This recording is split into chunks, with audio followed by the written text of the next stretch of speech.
Ici l'évangéliste Mario Mascotte. Je suis très heureux de vous accueillir encore une fois à cette émission, Les actualités prophétiques. Bien, nous sommes en train d'étudier ensemble un sujet vraiment très intéressant. On est en train de parler du monde parallèle ou encore de l'au-delà.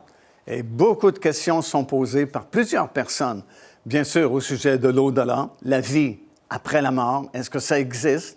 Où sont les morts? Peut-on prier pour les morts? Est-ce que les morts nous entendent? Et de cette façon-là, nous savons par la parole du Seigneur que la plupart des réponses qui sont proposées par les gens du monde sont fausses, sont fondées sur rien finalement. Mais la parole de Dieu, c'est la vérité. Jésus lui-même a dit un jour, le ciel et la terre passeront, mais ma parole ne passera pas. Alors, la parole de Dieu, c'est la vérité, et c'est cette parole qui nous dévoile, qui soulève le voile, qui nous permet de voir également dans ce monde parallèle, dans l'au-delà, et nous avons des réponses claires et précises qui nous sont données par les Écritures, et ce qui nous donne une grande assurance, évidemment, concernant ce changement qui va se produire tôt ou tard dans notre vie. Comme je mentionné en début de cette émission, c'est le lot de chaque être humain. Nous naissons avec une date d'expiration sans vraiment la connaître, mais un jour ou l'autre, nous allons quitter cette dimension dans laquelle nous vivons présentement et nous allons traverser dans ce qu'on appelle le monde parallèle ou l'au-delà. Et comme nous avons vu également, il y a une fine ligne de démarcation entre les deux dimensions. En fait, nous ne sommes séparés que par un souffle. C'est le souffle que nous avons en nous qui nous garde vivants sur cette planète. Mais lorsque ce souffle est coupé, nous entrons dans ce que nous appelons l'au-delà ou le monde parallèle. Alors, nous sommes rendus à expliquer, évidemment, concernant ces deux endroits-là seulement, comme nous avons mentionné, le ciel et l'enfer. Purgatoire n'existe pas dans la parole de Dieu, les limbes non plus, ou aucun autre endroit que les gens peuvent imaginer. Lorsqu'une personne meurt, si elle est sauvée, si elle a accepté dans sa vie le Seigneur Jésus-Christ, elle passe de ce monde au ciel directement parce que Jésus-Christ est venu un jour sur cette terre. Il a donné sa vie pour nous sur la croix de Golgotha.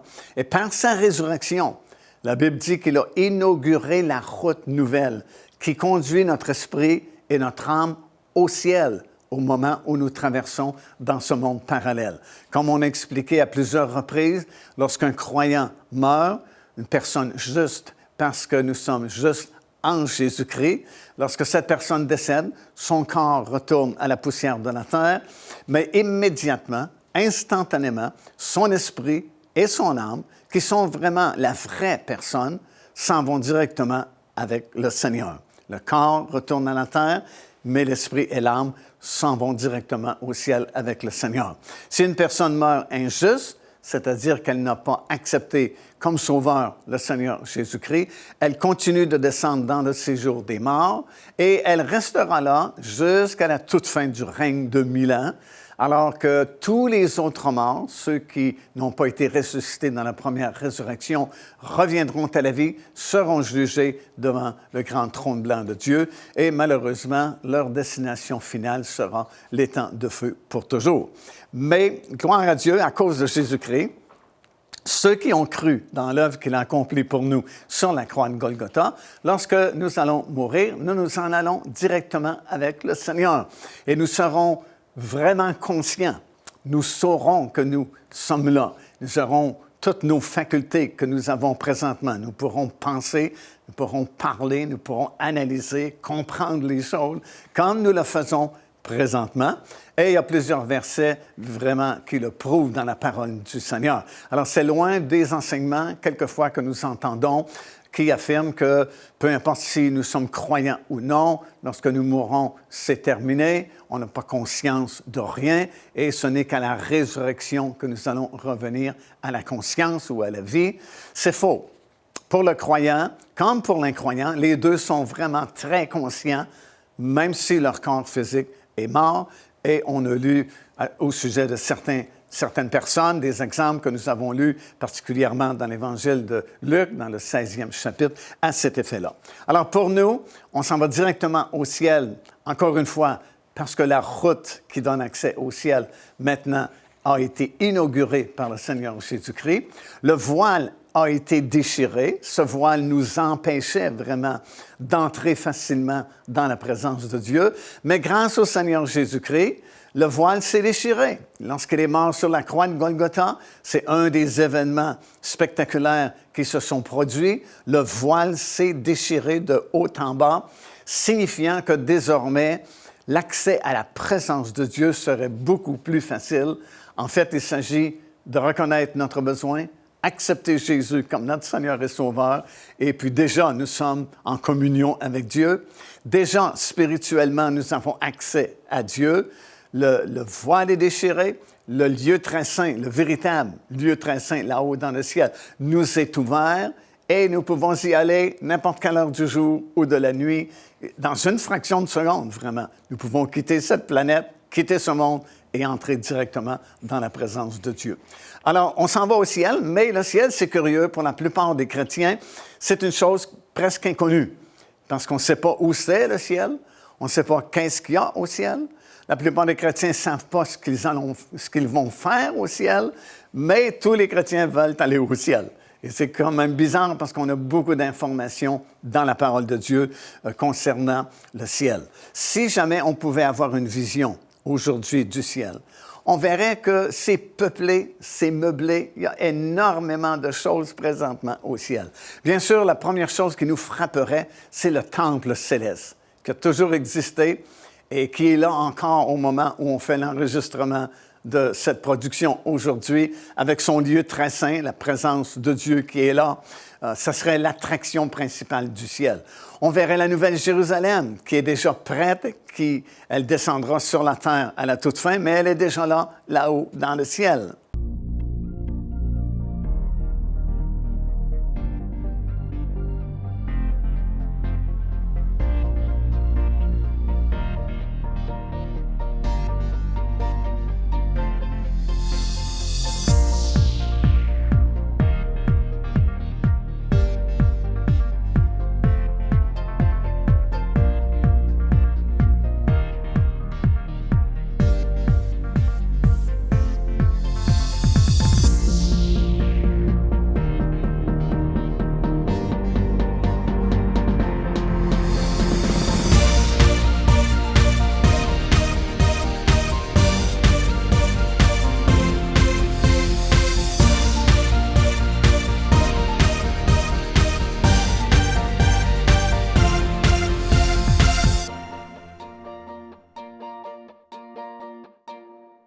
Alors, non seulement il y a le temple qui est là, non seulement la Nouvelle Jérusalem existe déjà, elle est là au ciel, mais c'est plein de choses qui sont mentionnées dans la parole du Seigneur comme existant au ciel.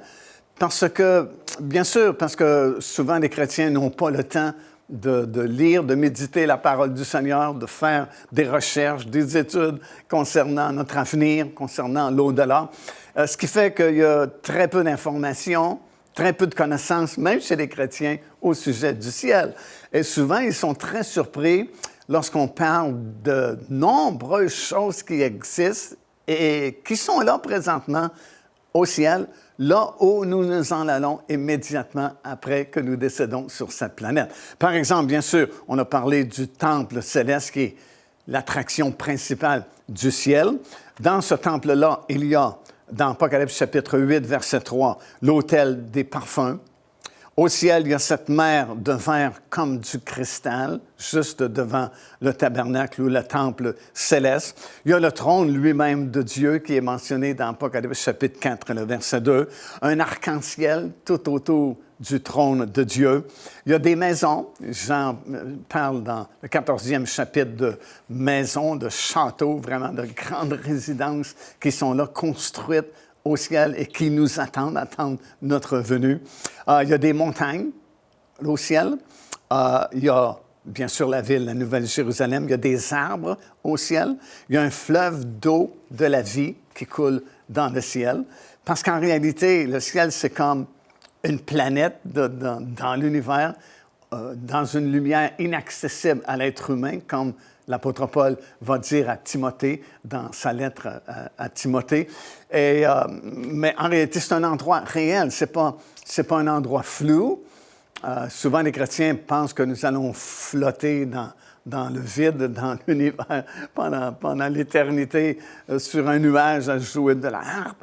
Mais non, c'est un endroit aussi réel, encore plus réel que cette planète Terre sur laquelle nous sommes présentement. Et il y a toutes ces choses qui existent et qui sont mentionnées dans votre Bible comme existant au ciel. L'Arche de l'Alliance, la véritable, elle est là. Moïse en a fait une copie lorsqu'on a construit le premier tabernacle. Il y a un encensoir d'or, il y a du parfum qui est offert au ciel. Il y a des anges, bien sûr, des myriades et des myriades d'anges qui ont été créés et qui sont là.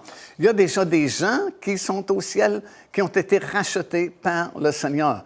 Tous les gens que nous connaissons, nous bien-aimés, d'autres personnes qui ont accepté le Seigneur durant leur vivant et qui sont décédés, sont là, au ciel, dans la présence du Seigneur. Ils existent, comme nous avons enseigné, et elles sont conscientes. Elles peuvent parler, elles peuvent réfléchir. Elles ont gardé toutes leurs facultés qu'elles avaient ici sur la planète. Dans Ésaïe, chapitre 6, et le verset 6, on parle de certaines pierres qui existent au ciel, des pincettes. Il y a des livres. On parle d'épées, de fossés, de chevaux qui sont là-haut dans le ciel. On parle de clés. On parle de sources d'eau dans le livre de l'Apocalypse, 7e chapitre, de chandeliers. On parle des armées qui sont dans les cieux. On parle de chariots. On parle même de milliers de chariots qui sont là dans le ciel. C'est dans Psaume 68, le verset 18. Il y a de la nourriture, il y a des trompettes, il y a du feu, il y a des harpes qui sont là au ciel. On parle de vêtements. Dans Apocalypse, chapitre 19 et le verset 8, de différentes sortes de pierres, un fleuve d'eau limpide également qui coule là-haut dans le ciel. C'est dans Apocalypse, chapitre 22 et le verset 2. Alors, toutes ces choses sont mentionnées dans la parole de Dieu comme existantes présentement dans cet endroit que nous appelons le ciel. Alors, j'ai l'impression qu'on ne s'ennuiera pas lorsque nous allons arriver au ciel, parce que ça bouge énormément. Ce n'est pas un lieu mort, c'est un lieu vraiment très actif, très vivant, et encore plus réel que la vie que nous vivons présentement sur la planète Terre. Et non seulement il y a beaucoup de choses, mais j'ai l'impression qu'on ne s'ennuiera pas au ciel parce qu'on va être vraiment très occupés. Parce qu'on est vivant, nous ne serons pas morts. Le corps, oui, est mort, il est retourné à la poussière de la terre. Mais la vraie personne, son esprit, son âme, continue d'exister. Nous sommes bien vivants. Nous avons notre corps spirituel qui un jour recevra un nouveau corps qui aura, par la résurrection, qui sera incorruptible, qui sera immortel. Mais en attendant, tu as ce corps spirituel avec lequel on va pouvoir opérer. La Bible dit que les rachetés de l'Éternel seront en repos. Ce n'est pas dans le sens qu'ils dormiront, c'est le corps qui dort. L'esprit et l'âme ne dorment pas, mais seront en repos de tous les travaux, de toutes les peines, de toutes les épreuves que nous avons vécues ici-bas sur la terre. Nous ne serons plus tourmentés, nous ne serons plus éprouvés, nous ne serons plus tentés. C'est vraiment le repos. Deuxièmement, nous allons servir. Il y a des occupations, il y a des travaux que nous allons accomplir au ciel.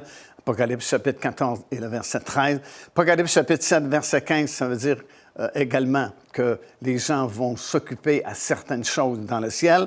Et nous allons en plus, durant les 7 années de tribulation, participer avec Dieu au jugement qui vont s'abattre sur cette planète durant cette période de tribulation de la fin.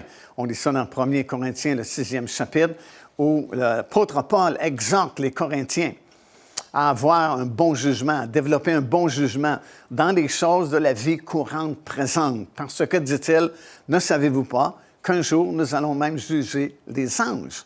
Alors, nous allons participer au jugement. Et même dans le livre des Psaumes, à un moment donné, on parle de notre participation au jugement que Dieu va envoyer sur les habitants de cette planète parce qu'ils ont refusé la grâce qui leur avait été proposée par le Seigneur Jésus-Christ. Alors, on ne s'ennuiera pas. Ce n'est pas quelque chose de flou, d'indécis, mais très précis, très actif, avec énormément de choses qui existent déjà dans le ciel. Ici l'évangéliste Mario Massicotte qui vous invite à vous inscrire à notre lettre de nouvelles électronique. Et pour ce faire, il suffit de visiter notre site web au www.paindevie.org et tout en haut à la droite de votre écran, vous allez voir cet onglet sur lequel vous cliquez et vous vous inscrivez tout simplement. Ça vous permettra de recevoir des nouvelles du ministère de Pain de Vie et en même temps recevoir le bon enseignement de la parole de Dieu. Faites-le donc aujourd'hui même. Alors, lorsqu'un juste meurt, il s'en va, comme on enseignait, directement au ciel. Beaucoup de choses sont mentionnées comme existantes là-haut dans le ciel.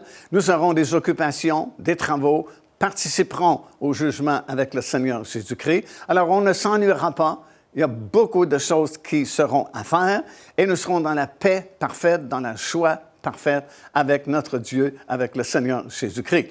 Mais ça, ce n'est qu'un état intermédiaire entre le moment où nous quittons ce monde et nous entrons dans ce monde parallèle, et lorsque nous reviendrons un jour, parce qu'un jour nous allons ressusciter, c'est-à-dire le corps va ressusciter, le corps va sortir de la poussière de la terre, et Paul, dans son long chapitre, 1 Corinthiens, le 15e chapitre, vraiment nous donne beaucoup d'enseignements, beaucoup d'informations concernant la résurrection des justes, tout particulièrement, et comment le corps qui retourne à la poussière de la terre, en réalité, ce n'est qu'une semence que nous donnons à la terre, et cette semence va produire un nouveau corps, incorruptible, immortel, et à ce moment-là, qu'on appelle la résurrection, le corps sera réuni avec l'esprit et l'âme de la personne.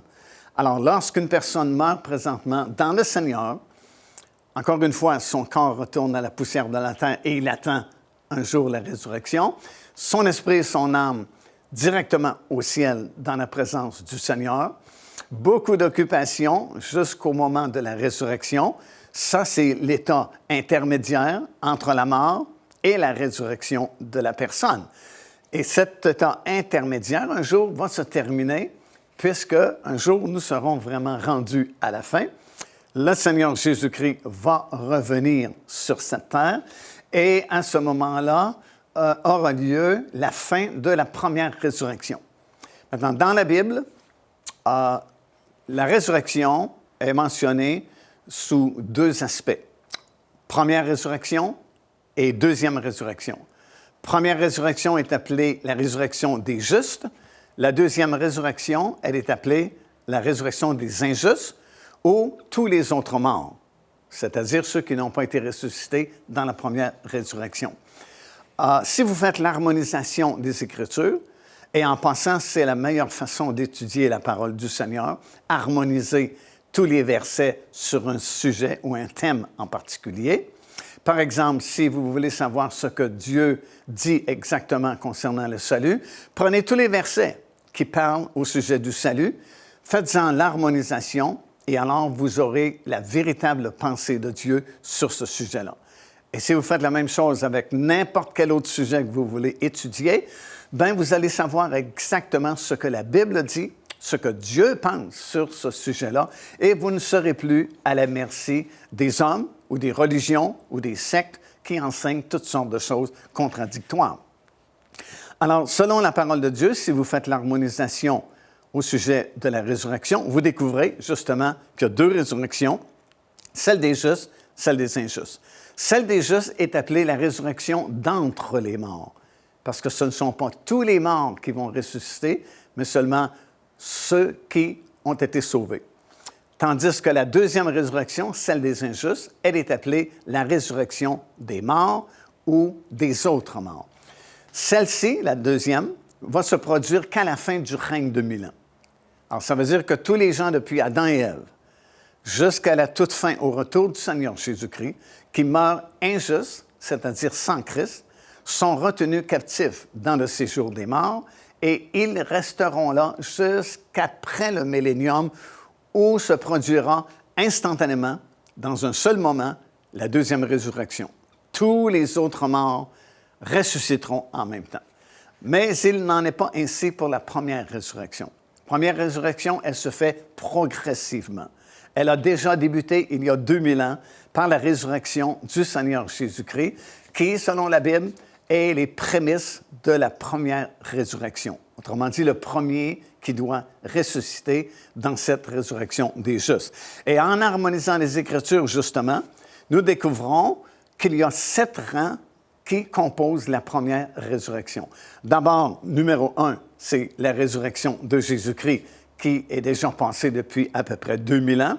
1 Corinthiens, chapitre 15, et le verset 23, Paul nous affirme que Christ est les prémices de la première résurrection.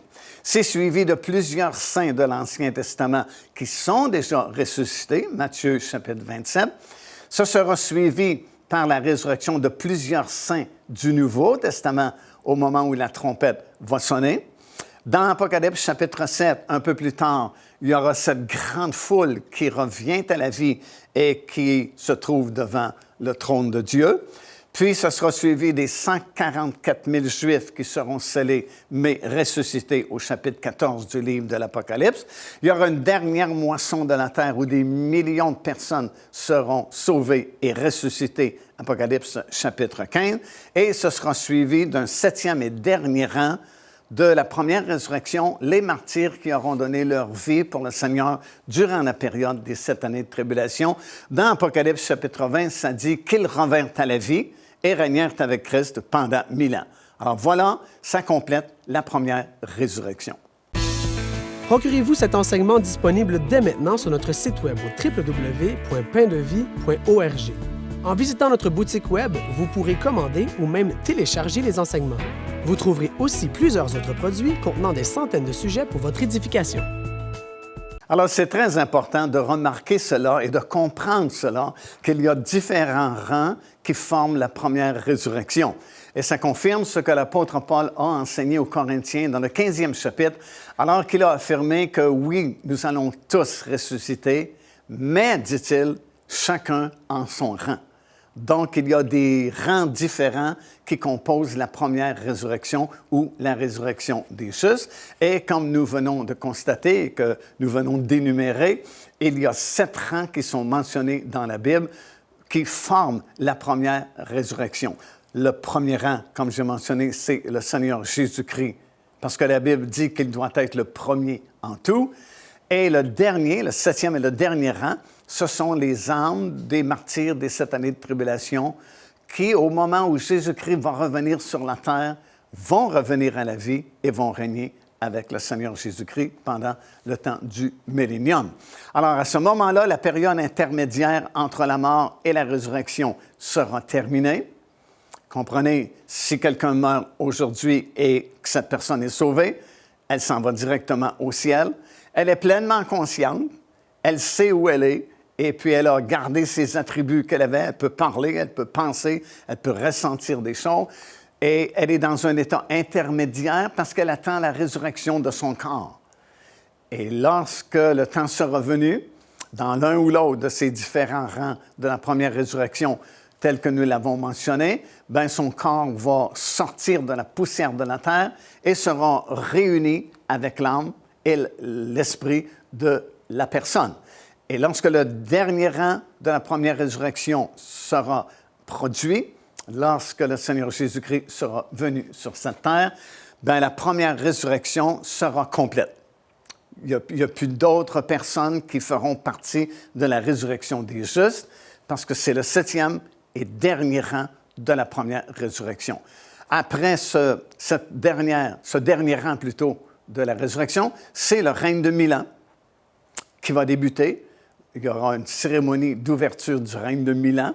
On sait qu'il y a beaucoup d'événements prophétiques qui se produiront immédiatement après le retour du Seigneur sur cette terre, qui nous conduiront plutôt à l'ouverture, la cérémonie d'ouverture du règne de 1000 ans. Après le règne de 1000 ans, comme on a enseigné, ce sera la deuxième résurrection, celle des injustes, alors que tous les autres morts vont revenir à la vie.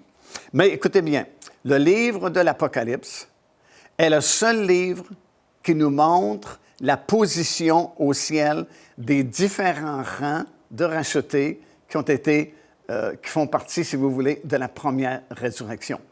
Alors, non seulement nous avons appris qu'il y a 7 rangs différents qui composent la première résurrection, mais il y a un livre dans la Bible, un seul livre dans la Bible, qui nous montre leur position, leurs différentes positions au ciel, position de ces 7 rangs différents qui composent la première résurrection. Premièrement, bien sûr, Jésus-Christ, parce qu'il doit être le premier en tout, nous le voyons au milieu des 7 chandeliers là-haut dans le ciel. C'est dans Apocalypse, 1er chapitre, versets 12 à 16. Deuxièmement, nous voyons les plusieurs saints de l'Ancien Testament qui forment le 2e rang de la première résurrection. Ils sont au milieu du trône. Puis, troisièmement, nous voyons les plusieurs saints du Nouveau Testament ou la Nouvelle Alliance. Eux, ils sont autour du trône. Apocalypse chapitre 4, verset 4. Puis, nous voyons la grande foule, le 4e rang de la première résurrection. Eux, ils sont debout devant le trône. Puis, on voit les 144 000 Juifs. C'est le 5e rang de la première résurrection. Ils sont debout sur le mont Sion, là-haut, dans le ciel. Alors, vous voyez la différence. Certains groupes sont autour du trône, d'autres sont devant le trône, d'autres sont au milieu du trône. Ici, on le voit sur le sommet de la montagne de Sion, là-haut, dans le ciel. 6e rang, c'est la grande moisson de la terre. Eux, ils sont debout dans la mer de cristal. Apocalypse, chapitre 15, verset 2. Puis les martyrs des 7 années de tribulation, dans leur état intermédiaire entre leur mort et leur résurrection, sont sous l'autel dans le temple céleste là-haut dans le ciel. Ça, c'est dans Apocalypse, chapitre 6 et le verset 9. Alors, ils sont là et ils vont vivre éternellement parce que l'immortalité a été promise par Dieu.